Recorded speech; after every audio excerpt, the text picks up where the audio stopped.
Look, up on the balcony. It's him! It's Magneto! Feral Origins, an underrated mutant in the X-Men universe. The X-Men have been around for a pretty long time, having been introduced all the way back in the year 1963. While most of us are familiar with the more famous mutants of the lot, such as Rogue, Wolverine, Mystique, and Cyclops, there are some lesser-known mutants who are quite striking and dynamic. One such mutant from the X-Men universe is a female mutant known as Feral. As you can probably tell from her name, she has the qualities of a feral cat, making her a super interesting mutant in terms of looks and abilities. Her backstory is also quite convoluted and a tragic one, so keep watching if you want to know more. But before we go into our explanation, we have a very small request. If you like our content, please support us by subscribing to our channel. This is a small click for you, but for us, it means a lot. So thank you, and let's begin. Exploring the origins of Maria Calasantos, aka Feral. Maria Calasantos, the female mutant known as Feral, had quite a tragic childhood and upbringing. She was born into a family of mutants, and she grew up in a tenement in New York City, which wasn't the best neighborhood for a young girl like her. She was not the only child in the family. She had a younger brother named Matteo, and a younger sister named Carolina, and an older sister named Lucia, who would later turn out to be a mutant, making her the second child out of 4. Unfortunately, her father was a violent and abusive man, and he would often beat Maria's mother as well as the children. But after the birth of Carolina, the youngest child, their father decided that he had had enough and left the family. Although he did not make it very far and was eventually discovered to have died having overdosed on drugs. At this point in time, Maria was beginning to show signs of her developing mutant abilities. Internally, not yet the physical sense of her feline features and fur. She started seeing changes in herself. Maria's eyes could see in a manner she had not been able to see before, and she could hear the slightest noises and smell the things that she could never smell before. The alterations that the sisters were experiencing were labeled as feral mutations, which neither sister was aware of. Feral mutants often struggle with their emotions. Mutants of the feral category include Wolverine, Sabretooth, Maria, and her sister. By nature, feral mutants are more instinctive, animalistic, and primitive. Action and thinking for them frequently merge into one. Rage would follow on the heels of anger. If left unchecked, this would cause a berserker-like, uncontrollable rage. They are completely different people in this state and would do anything that crossed their mind, even hurt somebody. Maria was aware of these internal changes, but she lacked the resources to handle them on her own. Maria found that dealing with her emotions on her own tended to be quite difficult. When little things happened, Maria would ruin anything in line of her sight. Feral mutants frequently succumb to their natural wrath. Even the greatest among them succumb to the beast inside, despite their best efforts to suppress that aspect of themselves. Maria's home life was becoming more and more difficult as a result of all of these changes. Her pigeons were the only true source of Maria's happiness. She had a sizable bird coop on the roof of her tenement, which was populated by pigeons, and they were her only pals at the time. Every day, Maria would spend hours up there, and as a child, this was her only safe haven. All of these events were tough on a young Maria, and she held her 2 sister siblings accountable for their father's abandonment. She believed that they were the reason that the dad left, which made her harbor animosity towards them. She spent weeks yelling at her siblings and destroying objects in the house in bouts of anger. Till one day, Carolina was being watched over by Maria in the absence of their mother and older sister when she subsequently died after falling down a flight of stairs. It is unknown if Carolina's passing was an accident or if Maria was actually responsible. However, this incident did cast a shadow of doubt on Maria's character, and people started to become slightly more suspicious of her and her actions. Carolina would not be the only Calasantos sibling to die with Maria nearby. Later, after Carolina's death, Matteo also tragically passed away in a supposed accident. It was said that the young boy had fallen over a ledge while chasing Maria's beloved pigeons on the tenement roof. Apparently, even after falling over, he clung to the edge for as long as his strength would allow him before falling to his ultimate death. Again, it's uncertain whether Maria killed him due to the fact that, once again, she was a witness to the death of a second sibling. The string of misfortunes that struck the Calasantos household did not end there. Maria's mother had been dating after their father had left and subsequently died, and she managed to find herself a boyfriend. Harry Bellinger, who was a cocaine addict and an alcoholic, was dating Maria's mother, and he made Mrs. Calasantos addicted to narcotics as well. Mrs. Calasantos changed as a result of the drugs, and now the only things she cared about in her life were her booze and her drug use. Maria would become more and more angry as a result. Her mutation simply made her rage worse and much more intense. It was around this time that both the remaining siblings were already teenagers, and both of them started showing signs of being mutants. Lucia started developing fur as her mutation started to manifest considerably more slowly than Maria's did. In a horrifying turn of events, one day their mother's boyfriend, Bellinger, attempted to sexually violate Lucia when she was 17, but Maria, then at the time 15, who had undergone mutations much more quickly, stopped Bellinger and murdered him to protect her sister. Maria had unleashed all of that pent-up fury, savagely attacking him and killing him. Because of her mutant nature, Maria had an extraordinary strength that was augmented by her berserker rage, and she mutilated his flesh all the way down to the bones. Maria and Lucia then disposed of the body together, and Mrs. Calasantos obviously found out, but instead of siding with her daughters, she threw a tantrum and killed Maria's pet pigeons in retaliation after discovering that Maria had slain Bellinger. Mrs. Calasantos wasn't the loving mother she formerly was for Maria and Lucia. There was no longer any trace of that person in Mrs. Calasantos. Her psyche had been severely damaged by the drugs that Harry had introduced her to. Maria then killed her mother after becoming enraged. Once more giving in to her inner beast, Maria went on a berserker rage that could have been comparable to that of Wolverine or the Hulk. In a flash of wrath, all she wanted for her mother was to exact revenge.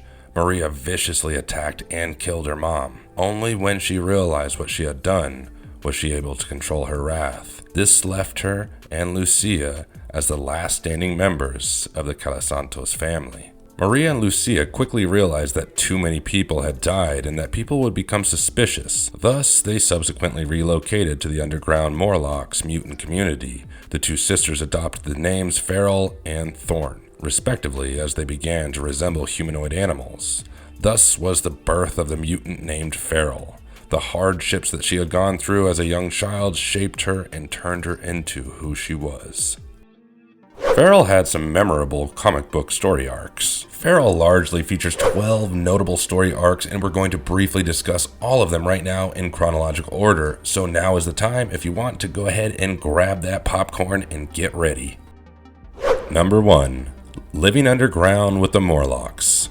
The sisters escaped from their regular lives and went to live with the Morlocks, and their mutations manifested completely during this time. They adopted physical characteristics that were entirely different from how they had previously appeared, and they no longer looked human. The sisters started to resemble human-like creatures. Specifically, they both started to resemble cats and developed tails. They decided that now was the ideal time to completely forget the past because they were trying to disguise their previous lives and use their new physicality and identity to escape their past. They adopted the code names that would become associated with them moving forward. Maria adopted the name Feral and Lucia adopted the name Thorn, and no one would ever again know who or what had actually happened to them in the past. However, the girls would not be at home, even with the Morlocks residing in their sewer community. Eventually, they fled because of Mask, the Morlock's oppressive leader and his cunning ways. They split up while trying to flee because they didn't want to join Mask's army. Feral went one way while Thorn went the other. Eventually, Thorn joined the Brotherhood of Evil Mutants, and on the other hand, Feral sought safety at the X-Mansion, where she ran into the New Mutants. She was invited to join the squad after a quick introduction, and Feral made the decision to join them. Despite the differences in their ideologies, she felt secure, and this was the first time she had felt that way in a long time. Number 2. Life with the New Mutants. In this story arc, Feral requested their assistance in taking down Mask after she consented to join the New Mutants. The group was happy to help their new teammate. Feral believed she had made a wise choice despite the fact that she didn't like being given orders by others. Cannonball, the New Mutants leader, had a little bit of a problem with Feral's rogue and individualistic attitude, and it would only get worse with time. Very shortly after, the New Mutants changed from being a second-generation X team learning to harness their powers under Professor X's guidance to being mysterious Cable's trained warriors of war. Their new moniker became the X-Force. At first, Feral enjoyed the battling and constant movement of the new team. It suited her quite well, but Cable commanded a tight squad, with one exception. He was the kind of man who would never answer any questions and wanted complete obedience from his squad. A lot of training and obeying orders were necessary if one was to be part of his team. He also chose 2 co-leaders for the group: Cannonball, who had been the group's field leader, and Siren, Banshee's daughter. He believed that the group would listen to their leader, as he had always done. However, with Siren and Cannonball, Feral now had to respond to 3 individuals instead of just 1, which only made the situation more difficult for her. One day, when the team was practicing in a combat training session, an unfortunate event occurred. She was supposed to fight Cannonball, but she aggressively attacked Cannonball and nearly decimated him. She later had an unfortunate event with Siren as well. Feral had particularly loathed Siren because, unlike other male leaders who Feral could usually charm and make listen to her, Siren was immune to her flirting. Feral was exerted and made to work even harder, but she endured it nevertheless.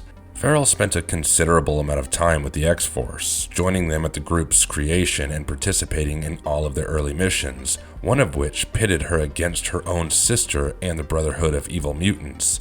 She hadn't seen her sister since they had split up in the sewers, so this was the first time since then that they were actually reunited, and it made her think about her grisly past after a long time. However, all was not well within the X-Force, and she faced issues within the group because of her innate ferociousness. Feral frequently had disagreements with all of her companions.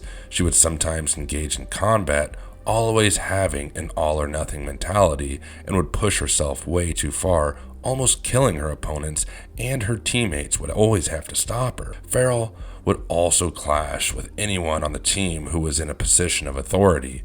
Many of her teammates had a high level of mistrust for her, and they wouldn't even hesitate to tell her the same thing as well. She did, however, establish some pretty good relationships with other team members, favoring those who shared her cruel disposition. Feral loved Shatterstar's unbridled fighting style and was also nice to Warpath.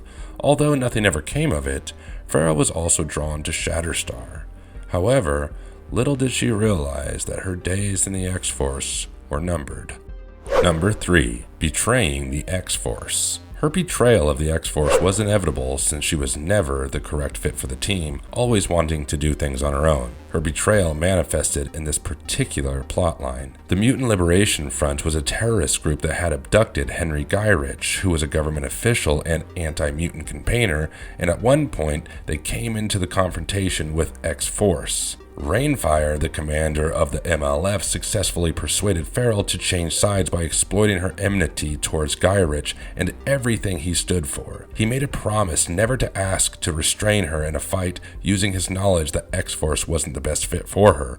Quickly accepting the deal, Feral went to assault Gyrich, but Cable stopped her. He made an effort to talk to her, but Rainfire kept brainwashing her. Then Cable shot her and tried to knock her out. She chose to flee with the MLF after having to face her former teammates because she was unsure of what she would say to them since she had effectively betrayed them. The team was confused by her conduct, but nobody was particularly taken back since they were all well aware of her true nature. When her sister was apprehended by the New York City police, Farrell resurfaced to confront her. Cannonball and Thorn were also additionally present, who confronted Farrell through combat.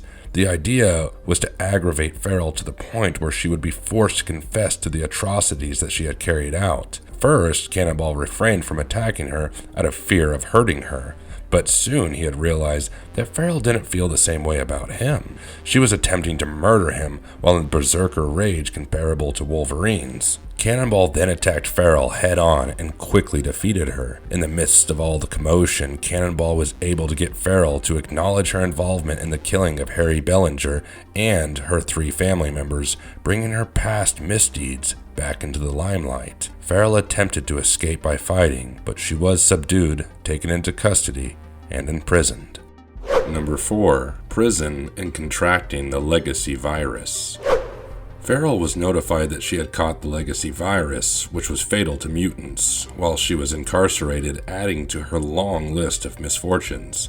Random, the mutant, then made her an irresistible proposition to her during this period. He was assembling a strike team of mutants that he intended to dispatch on a mission in search of Magneto. She consented to his proposition, was freed, and delivered to Acolytes, a group of mutants who were ardent followers of Magneto. She accompanied them and discovered that they were planning on conquering Wundagore Mountain, raid its fortress, and acquire the High Evolutionary's isotope E. Also disclosed to the strike squad was the fact that the item they were looking for had the capability of curing anyone of the legacy virus. Given that many of the strike force members had the virus, this made the situation even more appealing. The mutants went on their mission, but the Knights of Wundagore, the High Evolutionary's personnel army, repelled their initial attack. The untrained strike squad was easily defeated by their expertise and effective teamwork. They attempted to escape but failed since victory was out of their reach.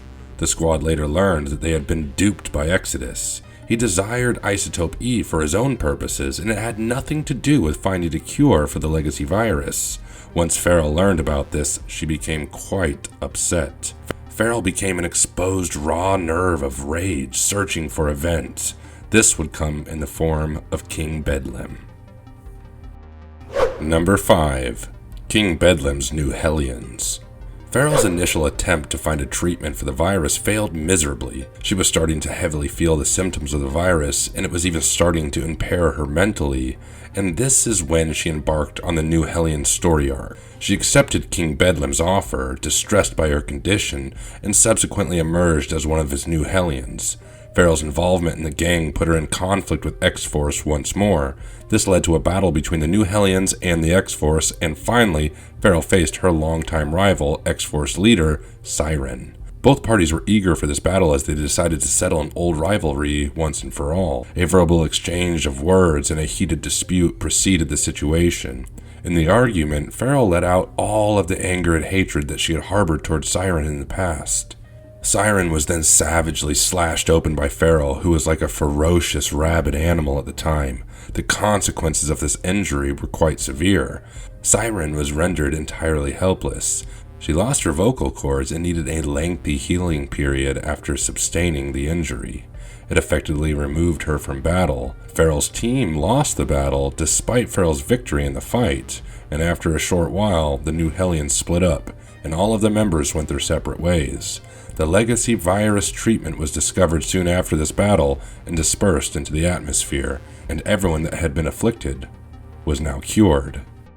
Number 6. Turning over a new leaf. Farrell was eventually given a redemption arc after being healed from the effects of the legacy virus. She realized that she didn't have to worry about dying after being healed, and thus made the decision to alter her behavior in order to repent and turn her life around. She subsequently got in touch with Professor X, who welcomed her into the X Corporation, specifically the Mumbai branch. This is where Farrell would begin her new life. She was joined by Sunfire, a dependable ally, her sister Thorn, and her old teammate Warpath. The squad almost immediately embarked on a mission, and Farrell used the opportunity to repay Professor X for giving her a second chance in life. Professor X was saved from an assassination attempt by the madwoman Lilandra Naramani, who thought Charles Xavier was actually Cassandra Nova, the evil twin of Charles Xavier. The Mumbai branch of X Corporation played a crucial role in this rescue. She had several memorable missions throughout her time with the X Corporation, but this one stood out, both for her and for her fans. Number 7. Losing her powers. Some characters are simply meant to be used as plot devices, and while Farrell remained with the X Corporation for a considerable amount of time, the events of M-Day had a terrible impact on both her and her sister. They both became powerless as a result of the events of M-Day, had their X genes removed, and turned into humans. Farrell and Thorne, unhappy with their new circumstances, set out on a quest to learn more and discover a means to change it. They traveled to Mutant Town before arriving at Wakanda. While there, Farrell and Thorne met other animal-like feral heroes like Sasquatch and Wolfsbane. The four of them worked together to support Wolverine in his hunt for Sabretooth. The mysterious geneticist Romulus abducted Farrell and Thorne as the party was searching for Sabretooth. Romulus was a geneticist who lived 2,000 years ago and was involved in many occurrences, including Weapon X and Wolverine's past. Romulus specialized in wolf-based things, such as those named Wolfsbane, and preferred feral mutations. The girls were subjected to genetic experimentation while they were held captive by him. Number 8. Becoming a mutant once more. This one seems like a redemption arc, but is actually a gross mistake on the part of the mutant sisters. According to their beliefs, whatever experiments had been done on them while being held captive by Romulus had undone their depowering. When the sisters looked at one another after finally waking up, all they saw was their former mutant forms, which were cat-like in appearance, and they realized that their bodies had been altered. Once more, they were both mutants. When Wolverine showed up to help them, their memories started to slowly return. He was taken aback when he saw their faces, but he was happy to accept the extra power that their mutant bodies brought. Farrell rejoined the crew, thrilled at the prospect of using her abilities once more, and they carried on looking for Sabretooth. Number 9. Death at the hands of Sabretooth. Finally, we come to the story arc where Farrell meets a grisly end. The crew began searching all over the building for Sabretooth, and the sisters were found safe and sound. Sadly, Farrell lost contact with her sister and the rest of the crew and eventually came across Sabretooth completely alone and without any backup. He was really unusual, acting even more animalistic than he was known to be. He had the appearance of a senseless beast, but she approached him willingly, secure in her own abilities. But by the time that she had realized the truth about her regained powers, unfortunately it was too late. Sabretooth approached her and easily slaughtered her, and Wolverine arrived too late to save her, only to see that Sabretooth had already slain her. But in a way, Wolverine avenged her passing by ultimately slaying his arch-enemy. Hence, it turned out that the two sisters had only regained their mutant appearance via the experiments that had been conducted on them, but not actually regained any of their superhuman and mutant powers, leading to Farrell's brutal death. Number 10. Resurrection in Necrotia. She was one of the several mutants who Selene and Ellie Bard were able to resurrect during Necrotia. She was seen fighting Dr. James Bradley and X-23. Number 11. Coming back as a ghost. In this story arc, Farrell is seen waiting outside the church when Shatterstar and Wolfsbane are about to depart after defeating a demon that went by the name of Sin Eater. Farrell did not care who she had to kill in order to obtain Wolfbane's unborn child. Her attack did not go as she intended because Farrell realized she was only a ghost after passing right through Wolfbane's body. She quickly vanished after realizing that she was dead. She subsequently made a comeback and told them what her purpose was. She was to serve as a beacon for supernatural powers, guiding them to Wolfsbane. She also said that she would apparently have her body back if she followed the instructions given to her, but that never ended up happening. Number 12. Resurrection Part 2, Krakoa. Last but not least, one of the many mutants that the Five managed to revive as a part of their strategy for the ascent of mutants was Farrell. She joined the Krakoa people and was present alongside her former X-Force friends when Professor X was shot. She was also present when Siren, a former teammate of hers, was the subject of an investigation by the most recent iteration of X-Factor, along with other mutants. She later moved in with Morrow. It remains to be seen if she will make any further comebacks in the X-Men comics. Around the globe, They're ready to fight! Who is with me? Some of the notable appearances in animated shows. Despite being a minor character, she was interesting enough to make her way into some of the X-Men universe animated shows. In fact, she had a couple of cool cameos to date. The X-Men the Animated Series episodes Slave Island and Graduation Day featured Feral in cameo appearances. Feral is also one of the mutants held as slaves on Genosha in the movie Slave Island. Further, Feral, Sunfire, and other mutants who shall remain nameless were present when they witnessed Henry Peter Gyrich's assault on Professor X in the episode titled Graduation Day. She also accompanied Sunfire when the mutants of Genosha asked Magneto to lead them in their fight against humanity. Albeit not being an animated TV show, worthy of mention is the motion comic Wolverine vs. Sabretooth, which also features Feral, voiced by Kathleen Barr. Last but not least, in the Wolverine vs. the X-Men episode Excalibur, a mutant who resembled a hairless version of Feral made a brief appearance, so it is up to us to decide if this one was really Feral or not.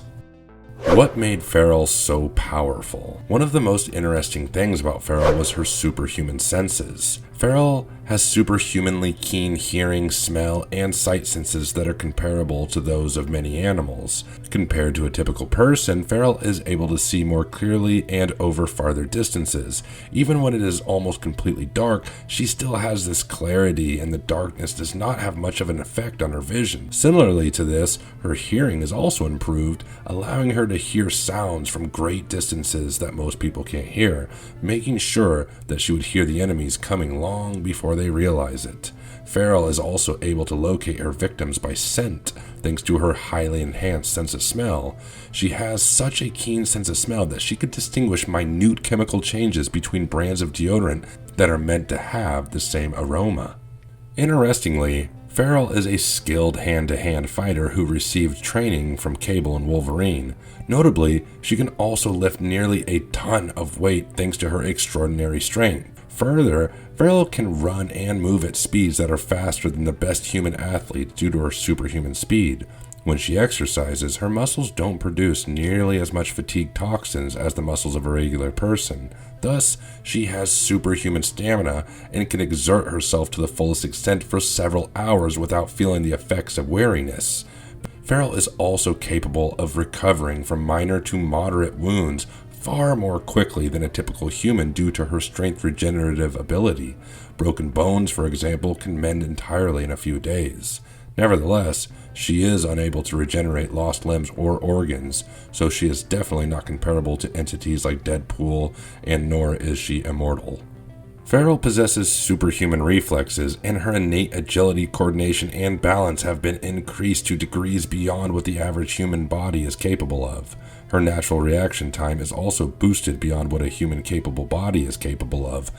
Like another Feral mutant Wolverine, she has claws that retract at the tips of her fingers. The majority of common materials such as wood, stone, and several kinds of metals, along with human and animal flesh and bones, can easily be sliced by these claws. Additionally, she has long canine teeth that she could utilize in battle to rip flesh apart quite easily. She also has a long prehensile tail that she employs to support herself while running or in combat, because she is a cat-like mutant.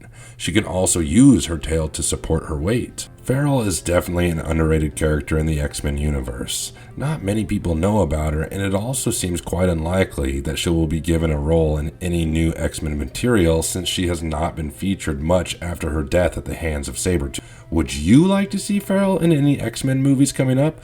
Tell us in the comment section below. And if you liked our content today, don't forget to leave a like and subscribe to us if you haven't already, because we'll have more similar content here in the future very shortly. So have a good one, and be safe, and thank you to everybody.